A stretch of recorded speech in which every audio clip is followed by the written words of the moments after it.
This particular record, you got the Melvin Bliss breakbeat. You have the choir sound.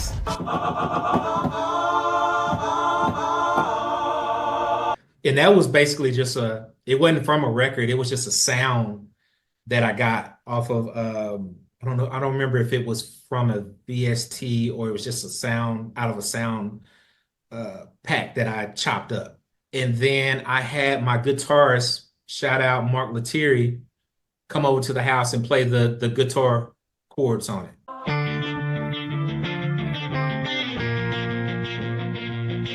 And then I played a bass on it.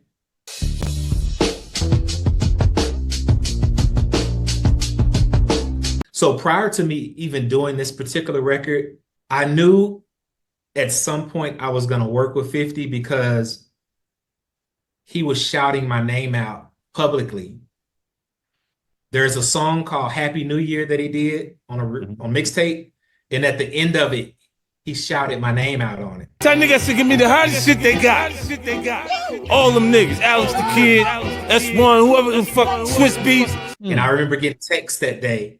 Was like, yo, 50 just shouted you out on song. And I'm like, huh? Like, why would he be shouting me out?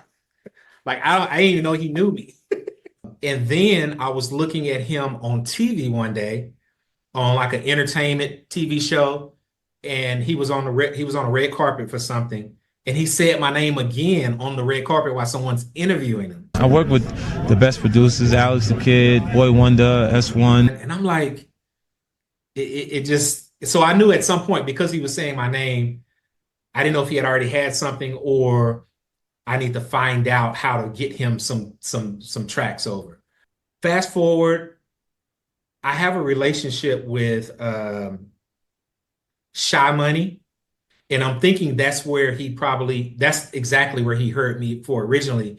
But then in addition to that, I had relationships with G Unit A&R's Dre and Tony G. They basically the A&R people. They was the A&R people over at G Unit. Fast forward years later, I get the 50 single, and it was a particular situation to where when I was in New York, Tony G and Dre told me to come by the office, the G Unit office. So I went by the G Unit office. Dre randomly is like, oh yeah, like 50 got this joint that he recorded that he want to use of yours. So he was like, man, he might actually still be here. Let me see if he's here. So he's like, just follow me. So he takes me to this office room and he opens the door and 50's in like a conference room with like 5 other guys having this, like, it seemed like a super important meeting.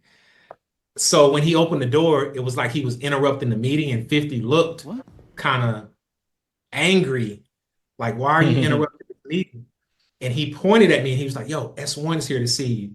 And 50 was like, he literally jumped up, came out, and he was like, yo, bro, I thought I was going to have to put an APB out on you. That's crazy. So he was like, come to my office. So 50 takes me to his office.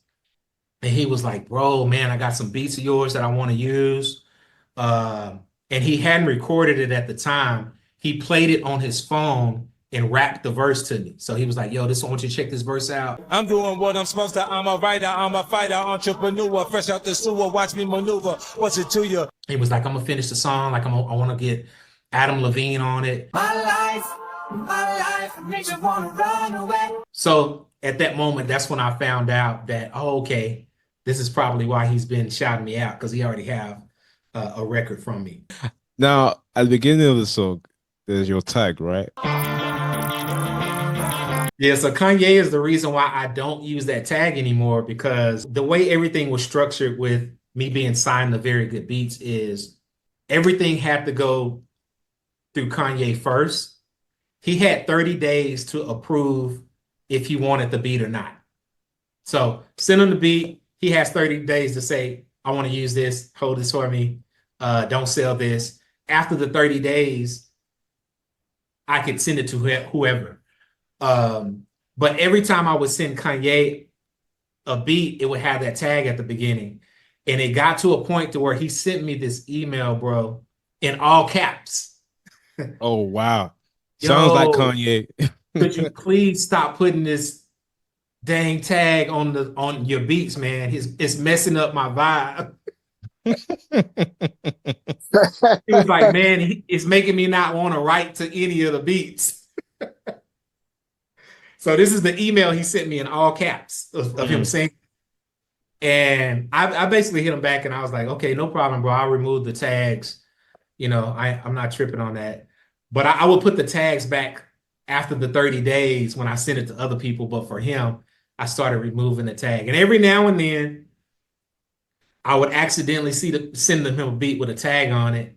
And I get the crazy emails, bro, of him spazzing like, yo, why did you put this tag on? Didn't I tell you to remove the tags? And I'm like, man, this slid through the cracks. My bad. Like I'll remove it from this. But that's the reason why I just kind of stopped using the tag. And yeah, Ye is the reason why I stopped using that beat tag. That's interesting. Imagine if he put all those emails on Twitter like he normally does. I told S1 to stop sending me these fucking things. I want to clarify something as well because I saw this on Wikipedia. Apparently, this beat was supposed to be on the Detox album. Is that true? Yeah, bro. So it was a couple of beats that Dre had. And it's funny you say that because I was going through old emails and I came across an email from Kanye and I read it and I forgot about the whole situation. And the email was like, yo, S, please make sure that you're sending me stuff. He was like proper etiquette. Make sure that you sending me stuff before you send it out. Like those Dre beats you sending, I want to hear those beats before Dre get them.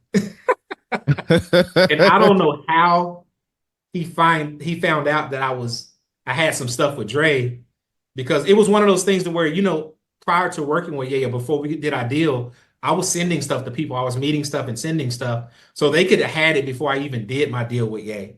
It wasn't the point to where I was just trying to send stuff to other people, not sending it to him first, because I was really honoring that, sending it to Ye, make sure he got first dibs. But for some reason, he found out that Dre had some beats that he had on hold for Detox. Detox. Yeah. And I don't know if the Blood Diamond record was one of the ones, but it could have been in that because it was like 2 or 3 records.